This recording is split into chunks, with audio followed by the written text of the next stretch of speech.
All right, now tell me what year this car is. 96, Okay. 1996. And you've treated it all. Treated her all. Yep, The fluids everywhere, the top, the bottom, the front, the back. Yep. Bumper to bumper, you've treated it. Bumper to bumper, and yes, sir. And tell me all the story about it. It's fine. Who owned it? What he did with it? Why it's preserved? I don't have that inside. I bought it from the original owner with 88,000 miles on it. Him and his wife had it. He had a car repair businesses, and he had some car washes, so it was washed really clean all the time, and they really hated to see it go. It was like they were losing a member of their family when I drove that truck away in Lincoln, and yeah, they cried. I wanted to put strong arm fluid on to preserve things, and you got it around like staying like mint condition. Yeah. Look at that compressor and that air conditioner and the side of that engine. Yeah, it looked like it just made yesterday. He put a brand new air conditioner on here, and he put the better one on. He said AC Delcos weren't that good, so he put a good compressor on here, so it has a new compressor on it. Had new tires and new rims. He put 17-inch rims off of Denali he bought because he wanted to put chrome ones on the Denali, so he put different 17-inch brand new tires and rims on here. Had new brakes on the front, new rotors, and I got new. He gave me a set of new brakes for the back, which I'll never. Beautiful. Look, the car looks like it came out of the showroom yesterday. Yeah, that's pretty nice. I mean, if you look at it compared to you go take a picture of the old rotted out ones, like the old one you used to have, before you treated stuff with this.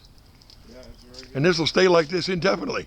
Yeah, you're preserving $100,000. This car is worth more than the house. That house that's sitting behind this car ain't worth as much as this car. I got the Think original about that. ticket that was in the window in the thing inside. Do you? They paid $33,000 some for it back in 1988. 1996. 96, okay. Yeah, and it had 88,000 miles. 88,000. You got your dates all mixed up. Yeah, but I'm gonna walk around the back of it. what do you think I did? Do you think I did a good job with the strong arm? Of course. I got it everywhere. Yeah. I tried to squirt just a little bit in behind you here. You can paint the whole thing. It won't hurt it. And then I didn't want to get and then on the back, but like the 89, you get right at that bearing. You've got it. Put a little in there. You've got it. Kind of muddy. It's all better than none. This year you can do the brake drums. Yeah, I need to do that. To paint the brake drums. They're new drums. They look like new drums. Look at that beautiful Class 3 hitch you got on that thing.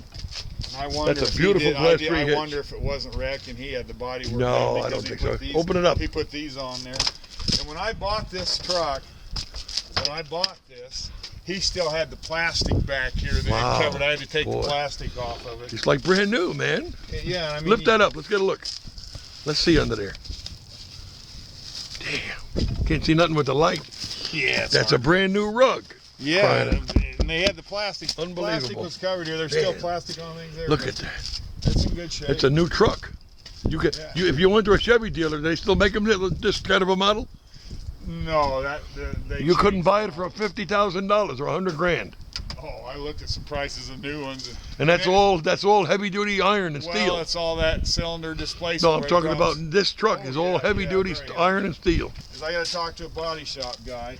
I should probably take this off and spin it with strong arm fluid. Underneath, you'll get it. Because water's going to get in there, and I think I can get that off with just these. Yep. Hold it on, and then I should strong arm that, and then basically wipe it off with a towel, and it'll be preserved. Sure, right? Yeah, just paint it with a brush.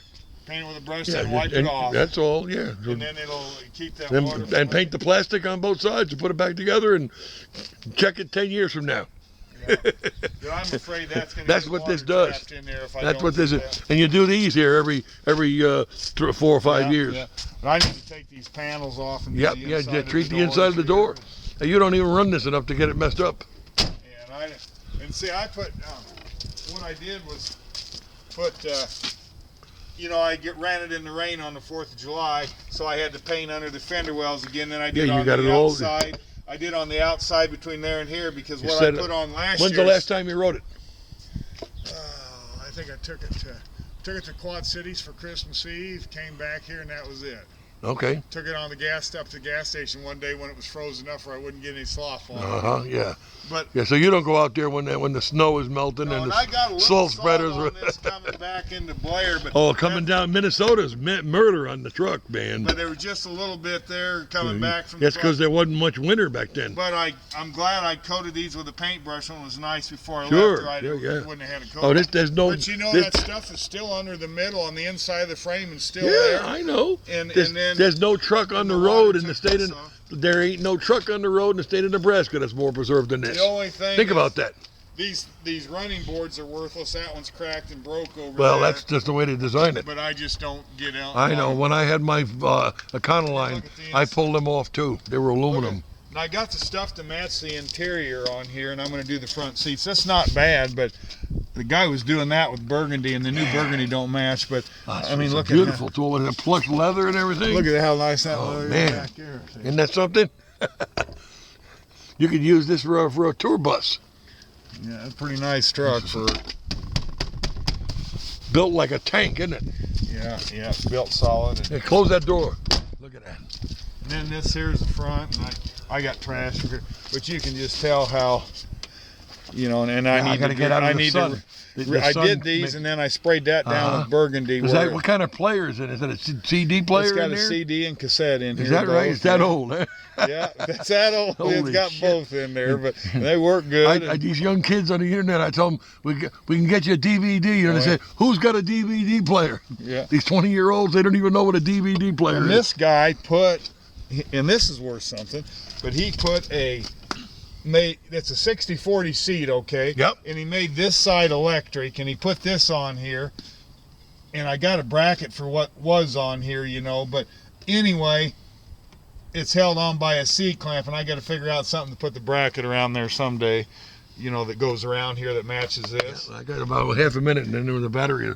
But at any rate, he put a C-clamp on this to hold it. I haven't done anything with that yet. Okay, that's good. Let's go back to the engine. Let's go back to the engine. But I've got. It closes like a freezer. I've got The door on that thing probably weighs about 200 pounds. I've got with the window in it.